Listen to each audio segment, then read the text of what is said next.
Welcome, बहुत स्वागत है आपका। आज के अंक में ये हम जानेंगे कि शॉर्ट टर्म ट्रेडिंग क्या है, ये किस प्रकार से कार्य करता है। जैसा कि नाम से पता चलता है, शॉर्ट टर्म, शॉर्ट का अर्थ होता है छोटे समय के लिए। ये समय कब कितना हो सकता है?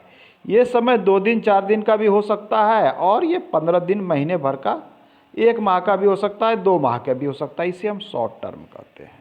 अर्थात ये ट्रेडर यहाँ ये मान के चलता है कि आज हमने मार्केट में एंट्री किए हैं, तो उन्होंने एक टारगेट फिक्स करता है। टारगेट, ये टारगेट वो क्या फिक्स करते हैं कि चलिए हमें यहाँ से 5%, 10%, बस 5 से 10% उन्हें लाभ होगा। या फिर वो टारगेट फिक्स करते हैं कि 100 रुपये का ये शेयर मैंने ख़रीदा है और ये 110 पे जाएगा तो मैं इसे बेच दूंगा। मान लीजिए मैंने 100 पे ख़रीदा है, ये 110 पे जाएगा तो बेच दूंगा। ये वो मान के चलते हैं।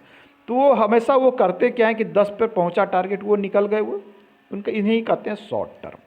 छोटे समय के लिए खरीदना, पुनः प्रॉफिट बुक कर ले। आइए ये वर्क कैसे करता है ये हम जानने का प्रयास करें। अब शॉर्ट टर्म ट्रेडिंग के लिए कुछ शेयर ऐसे महत्वपूर्ण है, जैसे कि यदि आप इंट्राडे करते हैं, कुछ लोग इंट्राडे आज का खरीदा आज बेचा करते हैं, तो इससे महत्वपूर्ण हो जाता है कि कैसे शेयर में कर दें। जिस शेयर में वॉल्यूम बहुत तेज हो, अर्थात कहने का अर्थ है बहुत अधिक ट्रेडर उसमें शेयर ट्रेडिंग करते हों, ऐसे शेयर में इंट्राडे करना उचित रहता है। ठीक इसी प्रकार से वॉल्यूम देखकर हम ये तय करते हैं कि इस शेयर में हम शॉर्ट टर्म ट्रेडिंग कर सकते हैं, वो अच्छा माना जाता है। वॉल्यूम अगर बहुत कम होगा तो ऐसे शेयर में इंट्राडे ट्रेडर नहीं करनी चाहिए। यहाँ पर संभावनाएं प्रॉफिट की बहुत कम होती है। यदि वॉल्यूम ठीक ठाक है तो वहाँ पर आप शॉर्ट टर्म स्विंग ट्रेडिंग कर सकते हैं। वॉल्यूम कम है तो लॉन्ग टर्म के लिए बहुत अच्छा हो सकता है, लेकिन शॉर्ट टर्म के लिए नहीं। आइए हम शॉर्ट टर्म पे बात कर रहे हैं। तो जैसा कि बताया कि शॉर्ट टर्म वाले अपना एक टारगेट फिक्स करते हैं कि मार्केट में हमें एंट्री लेना है और निकल जाना है।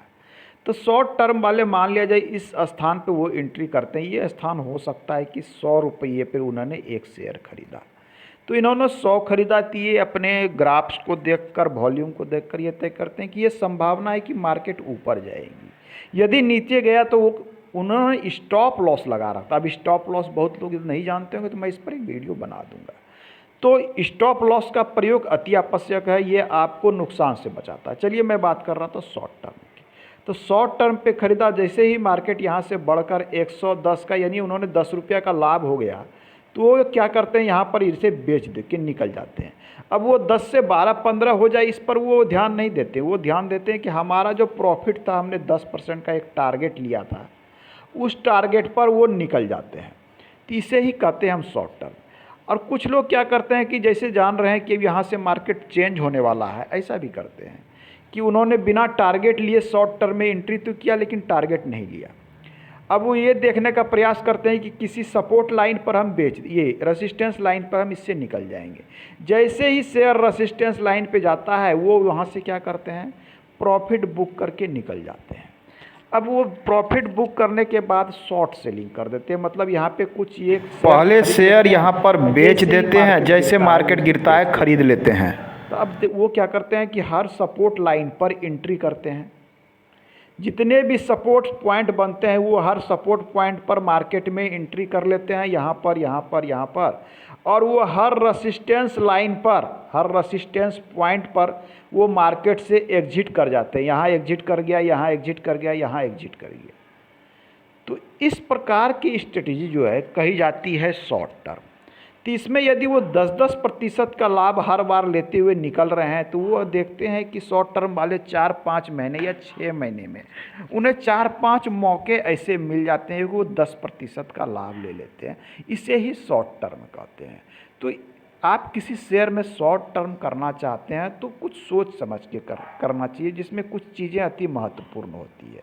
सबसे पहले वॉल्यूम पे ध्यान देना है, और शेयर के इस पर भी क्या वो प्रॉफिट कर रही है लगातार, उसकी पी रेशियो क्या है, बुक वैल्यू क्या, बहुत सारी चीज़ें होती है। उसके बाद इस पर एंट्री करनी चाहिए। तो आज के अंक में इतना ही, मिलते हैं अगले अंक में, पुनः बात करेंगे। धन्यवाद।